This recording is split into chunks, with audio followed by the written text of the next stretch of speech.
Kaya magandang araw mga ka-DIY. Meron na akong isi-share na video dito. Para lang to sa mga baguhan na nagdi-DIY. Yung mga nag-a-assemble ng coin slot gamit tong timer, Allen. Ayan. Mayroon kasi iba nagugulat. Halimbawa, katulad nitong timer na gamit pang 5 piso.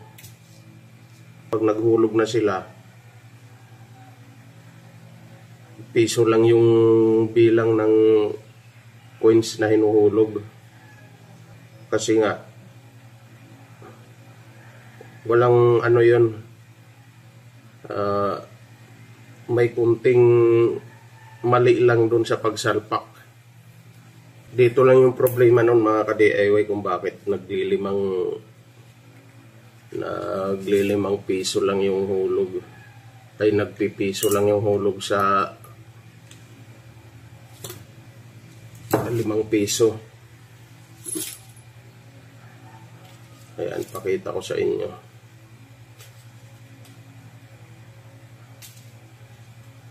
Idugtong muna to.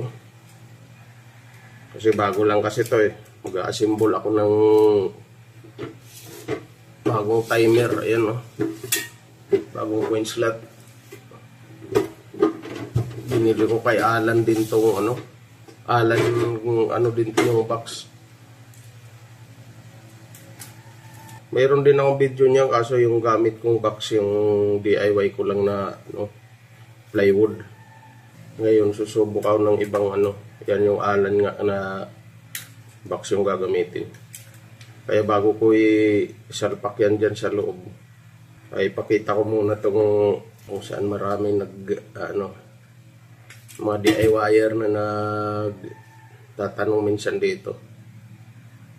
Yung Allen na transformer, madali lang naman ikabit to. Dahil may nakasulat to dito. Yan sa color coding niya. Yung red, yan ng 220. Tapos ito yung output 12 volts, yung blue. Dito marami nagkakamali. Pakita ko muna yung isa.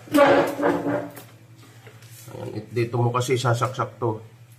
Ito yung galing sa coin slot. Ayan na. Pag dito natin sinaksak sa unahan yan, ayan, unahan, ang magiging bilang niyan piso lang. Ang 5 piso. Ayan. Diba? Piso lang yung naging bilang. 1 minute lang. Piso lang siya binabasa. Ayan, ulitin ko. Tingnan nyo.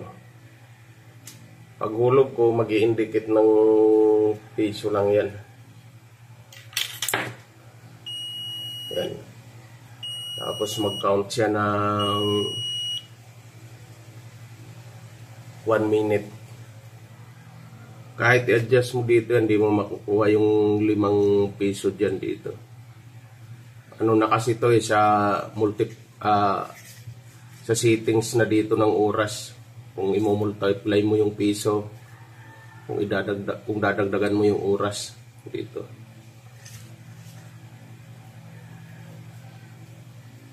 Yan. Kaya ang gagawin natin para maging 5 piso yung bilang niya, yung credit niya. Dito tayo sa kabila. Yung pangalawa. Ito yung pangalawa. Diyan natin isasaksak. Ayan. Tingnan nyo ulit.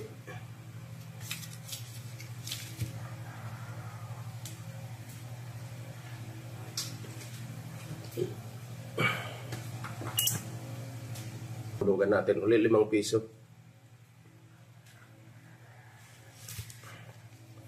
Kailangan mag-credit na kailangan 5 piso yung bilang niya, tapos 5 minutes yung oras.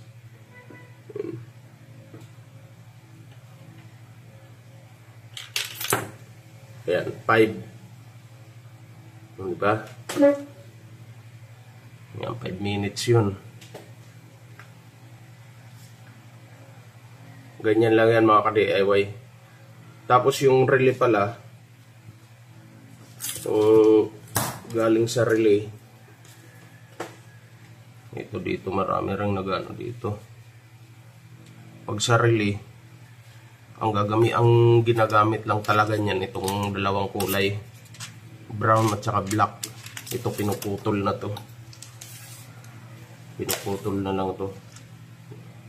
Normally close kasi to eh. Yan, puputulin. Ito yung gagamitin lang na kulay, dalawa. Yun yung sa relay. Yan yung magiging relay. Tsaka yung kahit sa piso na ano, yan, kahit sa piso nakakunik yung coin slot natin, o di kaya dito sa 5, parehas gumagana yan.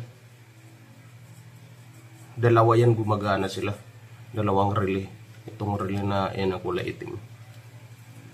Parehas yan sila gumagana. Kaya ito naman, ito, para sa relay natin, kahit saan mo isaksak dyan sa dalawang relay, okay lang yan.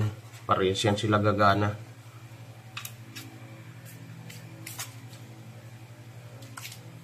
Ayun lang mga ka-DIY.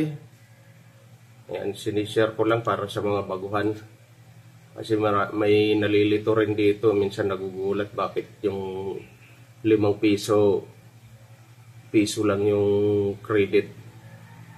Ayan, dahil dito sa ano yan, dahil dito sa slot na tong dalawa. Pag nagkapalit ka ng yung saksak. Ayan, pag nagkapalit yung saksak mo galing sa coin slot, yun, mag-iiba yung credit nun. Kaya pag 5 piso dito ka sa pangalawang slot. Ayan. Tapos yung relay, yun nga, dalawa yung gagana. Dalawa gumagana yan. Yan, yun lang mga ka-DIY.